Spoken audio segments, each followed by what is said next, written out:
Well, for more on all this, let's bring in Chuck Freilich. He's the former Israeli National Security Advisor and currently a professor of political science at Tel Aviv University. Chuck, good morning to you. Kochavi saying that the IDF is preparing its military capabilities for the day when, quote, the political echelon will decide. So can we see Israel striking Iran in the near future? And if we do, what will be the tipping point for that? Will it be based off their own intelligence, or will it have to be Iran really coming out and saying, we have produced this weapon, we have these capabilities? What do you think?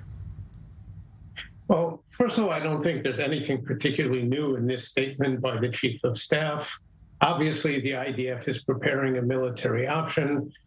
Former Prime Minister Bennett said it repeatedly in the last year. And of course, his predecessor, at least earlier in his tenure, talked about it a great deal and was preparing it as well. As for the tipping point, I don't think Israel is about to launch a military strike. As the Chief of Staff said, we're preparing the option. And apparently, in recent years, the IDF was not investing a great deal in that. For the last year, it has again begun to do so. Nobody's going to wait for the Iranians to announce that we have it and it's operational. If and when Israel decides that it will go the military route, and Kochavi himself, of course, emphasized that a diplomatic solution is preferable, if and when it happens, well, if Iran is actually weaponizing, they haven't yet done so.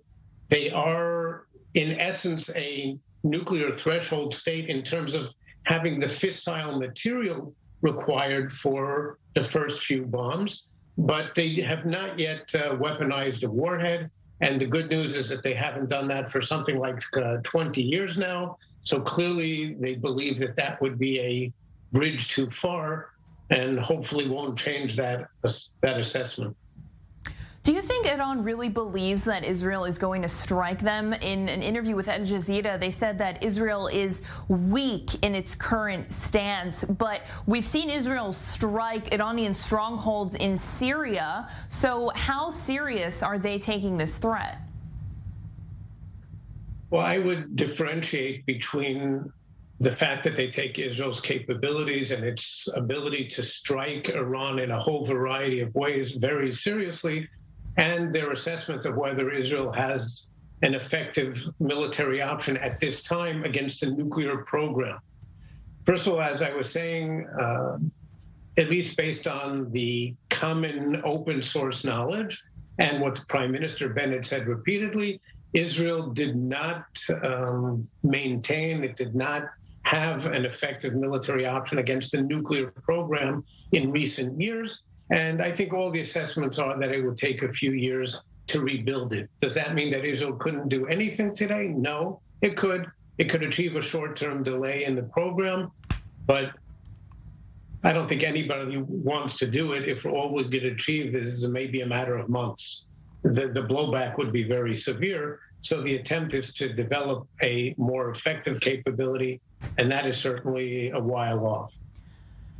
And what about the U.S.'s stance? President Joe Biden just wrapping up his visit here in the region, and Israeli Prime Minister Yair Lapid and him signing a joint strategic declaration vowing, the U.S. vowing that they will use all elements in their power to prevent Iran from obtaining nuclear weapons.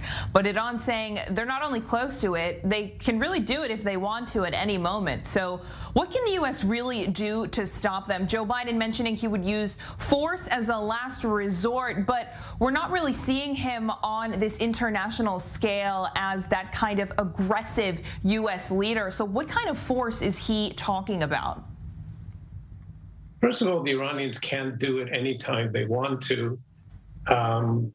They need at least a year or two to weaponize the warheads. And as I said, they haven't done that for a long time for a good reason.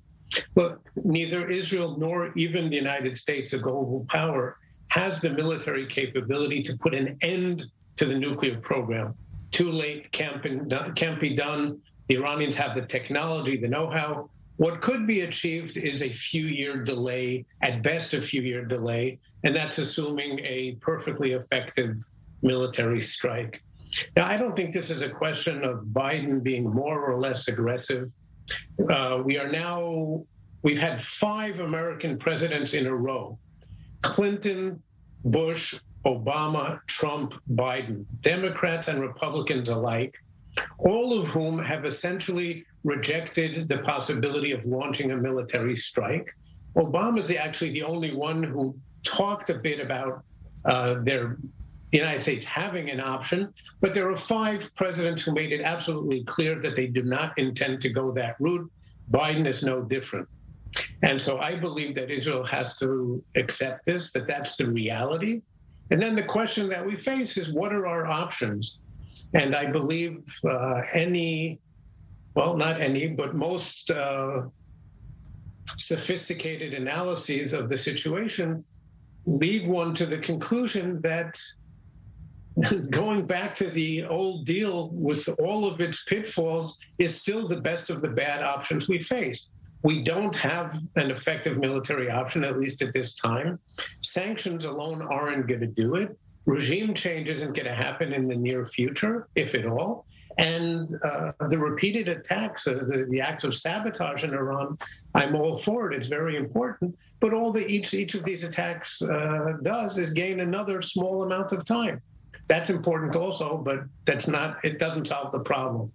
The only one of the options that actually still gives us not a long, but a decent period of time is a return to the nuclear deal. And if not, it really will be up to the Iranians when they cross the line. Mm-hmm. Well, we'll certainly see if those nuclear deal negotiations will be back in session or if they'll still be stalled with Iran's nuclear capabilities rising every single day. Chuck Freilich, the former Israeli Deputy National Security Advisor and Professor of Political Science at Tel Aviv University. Thank you. Thank you.